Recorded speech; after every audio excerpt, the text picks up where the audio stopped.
Hi மக்களே, அனைவருக்கும் வணக்கம். வாங்க சுவையான சூப்பரான நாட்டுக்கோழி குழம்பு, சப்பாத்தி செய்கிறது, வாழைக்காய் வறுவல், இந்த மாதிரி நிறைய டிஷ் செஞ்சு நான் வீடியோ போட்டுறேன். இதை பாருங்கள், நீங்கள் தவறாமல். உங்களுக்கு யூஸ்ஃபுல்லாக இருக்கும். வாங்க இப்போ பார்க்கலாம். இது மாதிரி சிம்பிளாக வாழைக்காய் பொரியல் செய்யுங்க. நல்லா செமையாக டேஸ்ட்டாக இருக்கும். பாருங்கள், இது போல் செய்யுங்க. நிறைய எல்லாத்தையும் கொட்டி அப்படி போட்டு செய்கிறது ஈஸியாக செஞ்சிடலாம். இதை பாருங்கள்.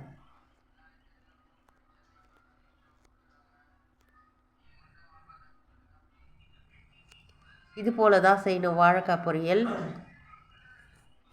நான் வந்து ஸ்லைஸு நான் இது மாதிரி தான் ஸ்லைஸ் பண்ணுவேன். நீங்கள் உங்களுக்கு எந்த மாதிரி ஸ்லைஸ் பண்ணணுமோ பண்ணிக்கோங்க. இப்படி பண்ணால் தான் நல்லா டேஸ்ட்டாக இருக்கும். அந்த தண்ணி அதிலே சுண்டுற அளவுக்கு நம்ம பண்ணி எடுத்து வச்சுக்கணும். சிம்பிள் வீடியோ தான். கொஞ்ச நேரத்தில் ஒரு 10 நிமிஷத்தில் இந்த வாழைக்காய் பொரியல் செஞ்சிடலாம். நான் 1 நிமிஷத்தில் உங்களுக்கு செஞ்சு காட்டிட்டேன்.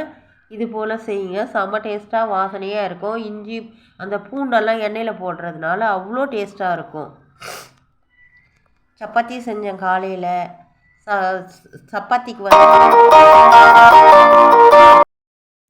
சப்பாத்திக்கு நாட்டுக்கோழி குழம்பு எப்படி வந்துச்சு பார்க்கலாம். நான் முன்னாடி சொல்கிறேன். சப்பாத்திக்கும் நாட்டுக்கோழி குழம்புக்கும் செம்ம டேஸ்ட்டாக இருந்தது. இன்னும் 2 சப்பாத்தி சாப்பிடலான்னு தோணும், அவ்வளோ செம்மையாக இருந்தது. இதுதான் நாட்டுக்கோழி குழம்பு. இதோட வீகத்தை நான் பின்னாடி வரும் சொல்கிறேன், பாருங்கள். அவ்வளோ ஒரு டேஸ்ட்டாக இருந்தது ஃப்ரெண்ட்ஸ். சாப்பிட இன்னும் கொஞ்சம் சாப்பிட்லான்ட்டு இருந்தது. சப்பாத்திக்கும் நாட்டுக்கோழிக்கும் சூப்பர் சொல்லுங்கள். இது ஒரே நிமிஷம்தான். சப்பாத்தி செஞ்சு நாட்டுக்கோழி குழம்பு வச்சு ஆல்ரெடி நாட்டுக்கோழி குழம்பு வச்சுட்டுது. இப்போ வரும் பாருங்கள், எப்படி இருக்குதுன்னு சொல்லுங்கள். நாட்டுக்கோழி குழம்புக்கும் சப்பாத்திக்கும் சூப்பராக இருந்தது. இப்போ வருது பாருங்கள்.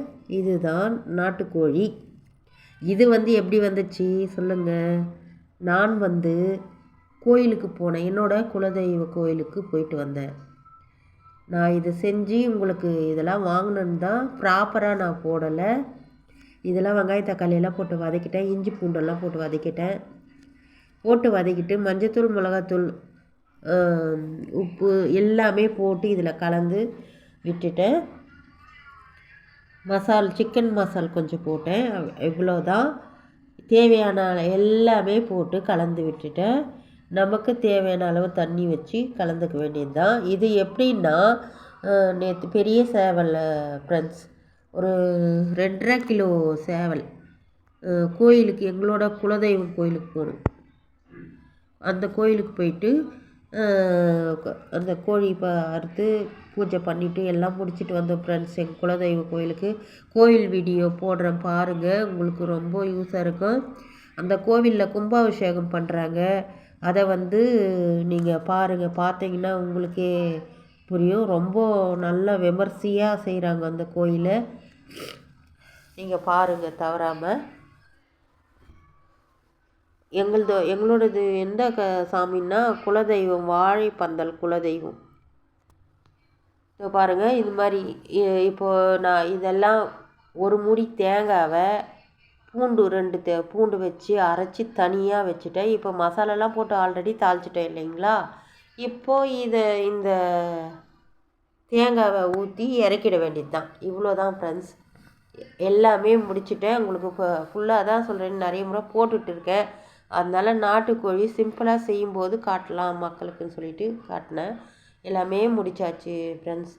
செம்மையாக டேஸ்ட்டாக சூப்பராக வந்துடுச்சு நாட்டுக்கோழி குழம்பு. நீங்களும் இது போல் செய்யுங்க. அவ்வளோ டேஸ்ட்டாக இருந்தது. அதான் சப்பாத்திக்கும் செஞ்சு சாப்பிட்டோம். அதாவது சண்டே போயிட்டு வந்தோம். குலதெய்வம் வாழைப்பந்தல் ரொம்ப சக்தி வாய்ந்த அம்மன் அது. அந்த கோயில் புதுப்பிக்கிறாங்க. அதோட நாள் போட்டிருக்காங்க. நீங்கள் தவறாமல் போய் பாருங்கள். அந்த அம்மா சக்தி வாய்ந்த சாமி. ஒரு ஷார்ட்ஸில் கூட போட்டிருக்கேன் பாருங்கள். இது எல்லாம் என்னென்ன பண்ணுறாங்கன்னு சொல்லிவிட்டு நான் அந்த சாமி இந்த நான்வெஜ் செஞ்சதோடு அது கலந்து போடக்கூடாதுன்னு தனியாக வீடியோ போடுறேன்.